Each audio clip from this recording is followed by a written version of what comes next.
देख रहे हो शैलेश एक्स हॉरर।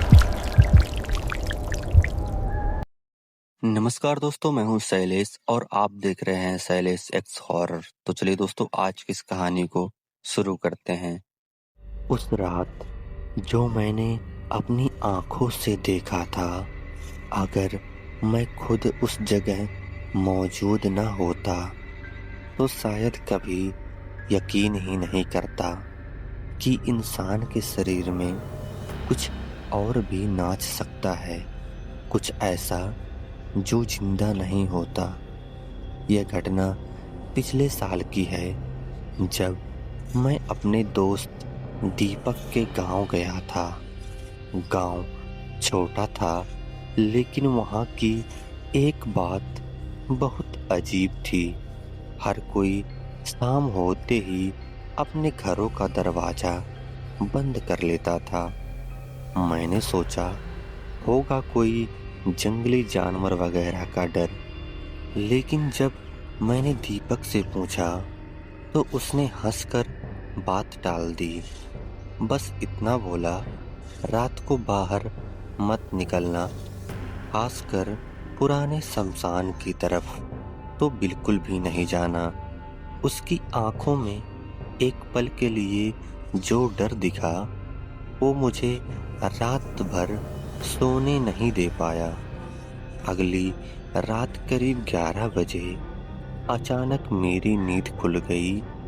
बाहर से ढोल की हल्की हल्की आवाज आ रही थी, जैसे कोई बहुत दूर कहीं नाच गाना चल रहा हो।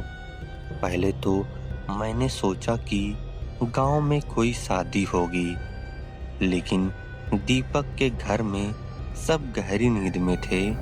मैंने उसे उठाने की कोशिश की, पर वो जैसे किसी गहरी बेहोशी में चले गए हों। तभी खिड़की के बाहर से एक परछाई तेजी से गुजरी, इतनी तेज कि दिल धड़कना भूल गया। जिज्ञासा और डर के बीच फंसा मैं धीरे धीरे बाहर निकला। गांव की गलियां बिल्कुल सुनसान थीं, लेकिन वो ढोल की आवाज अब साफ सुनाई दे रही थी। जैसे जैसे मैं उस आवाज के करीब जाता गया, मेरे पैरों में अजीब सा कंपन होने लगा। रास्ता खुद ब खुद मुझे गांव के किनारे वाले पुराने शमशान की तरफ ले जा रहा था। वही जगह जिसके बारे में दीपक ने मना किया था। शमशान के पास पहुंचते ही जो मैंने देखा, मेरी सांसें वहीं रुक गईं। बीच में एक जलती हुई चिता थी, लेकिन उसके चारों ओर 5-6 लोग गोल घेरा बनाकर अजीब तरीके से नाच रहे थे। उनका नाच इंसानी नहीं था। उनके शरीर ऐसे मरोड़ खा रहे थे जैसे हड्डियां टूट चुकी हों, और चेहरे पर एक अजीब डरावनी मुस्कान जमी हुई थी। ढोल अपने आप बज रहा था, वहां कोई ढोलकिया नहीं था। मैं छिपकर यह सब देख ही रहा था कि अचानक उन सबका नाच रुक गया और एक साथ उनकी गर्दन मेरी तरफ घूम गई। उनकी आंखें पूरी तरह से काली थीं, और तभी उनमें से एक औरत, जो बाकी सबसे ज्यादा अजीब लग रही थी, धीरे धीरे मेरी तरफ बढ़ने लगी और उसके पैर जमीन को छू नहीं रहे थे। और फिर उसने मुस्कुराते हुए सिर्फ एक लाइन बोली, तू भी नाच, आज मौत का नंगा नाच होगा। उसके बाद जो हुआ, उसने मेरी जिंदगी हमेशा के लिए बदल दी। उस औरत की आवाज जैसे ही मेरे कानों में पड़ी, मेरे पैर खुद ब खुद पीछे हटने लगे। लेकिन अजीब बात यह थी कि मैं भाग नहीं पा रहा था, जैसे किसी ने मेरी टांगों को जमीन में गाड़ दिया हो। वह औरत धीरे धीरे मेरे बिल्कुल सामने आ गई उसका चेहरा अब साफ दिख रहा था। आंखें पूरी काली, होंठ सूखे और फटे हुए और चेहरे पर वो खौफनाक मुस्कान, जैसे उसे मेरा डर पसंद आ रहा हो। तभी पीछे खड़े बाकी लोग फिर से हिलने लगे, लेकिन इस बार उनका नाच और भी तेज और भी खतरनाक हो चुका था। अचानक मेरे कानों में फुसफुसाहट गूंजने लगी, इसे भी शामिल करो, इसे भी। और अगले ही पल मुझे लगा जैसे किसी ने मेरे कंधे को पकड़ लिया हो। मैंने मुड़कर देखा, वहां कोई नहीं था, लेकिन पकड़ इतनी मजबूत थी कि मैं चीख भी नहीं पा रहा था। मेरा शरीर अपने आप आगे बढ़ने लगा, उस जलती हुई चिता के चारों ओर, और फिर बिना मेरी मर्जी के मेरे पैर भी उसी अजीब टूटे फूटे तरीके से नाचने लगे। ऐसा लग रहा था जैसे कोई और मेरे शरीर को कंट्रोल कर रहा हो। नाचते नाचते मेरी नज़र उस चिता पर गई, और जो मैंने देखा उसने मेरी रूह तक जमा दी। उस चिता पर जल रही लाश बिल्कुल मेरे जैसी थी, वही चेहरा, वही कपड़े, यहाँ तक कि हाथ में बंधी मेरी घड़ी भी। मैं समझ नहीं पा रहा था कि ये सपना है या हकीकत, लेकिन दर्द बिल्कुल असली था।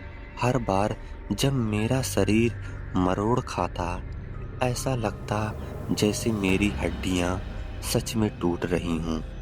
और बाकी सब लोग वह हंस रहे थे जोर जोर से, और जैसे ये उनके लिए कोई खेल हो।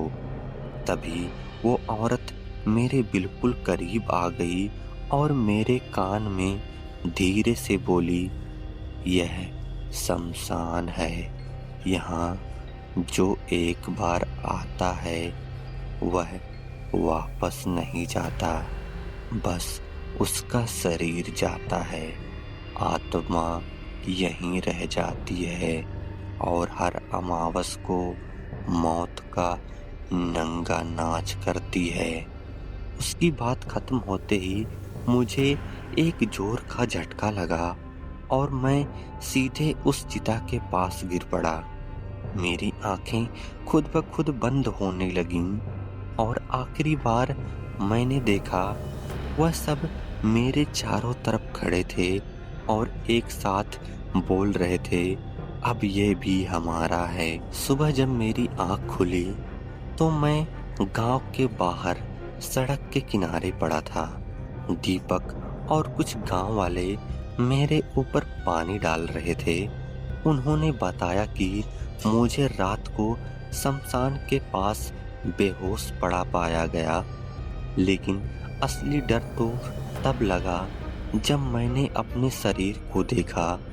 मेरे हाथ पैर पर गहरे नीले निशान थे, जैसे किसी ने जोर जोर से पकड़कर घसीटा हो, और मेरी कलाई में बंधी घड़ी पूरी तरह जली हुई थी, जबकि मेरे कपड़े सही सलामत थे। मैंने तुरंत गांव छोड़ दिया और कसम खा ली कि कभी वापस नहीं आऊंगा। लेकिन बात यहीं खत्म नहीं हुई, क्योंकि हर अमावस की रात ठीक 11 बजे मुझे वही ढोल की आवाज सुनाई देती है और मेरे पैर अपने आप हिलने लगते हैं, जैसे कोई मुझे फिर से बुला रहा हो उसी शमशान में। और सबसे खौफनाक बात, कल रात जब मैंने आईने में खुद को देखा तो एक पल के लिए मेरी आंखें पूरी काली हो चुकी थीं। तो दोस्तों, यह कहानी आपको कैसी लगी कमेंट करके बताइए।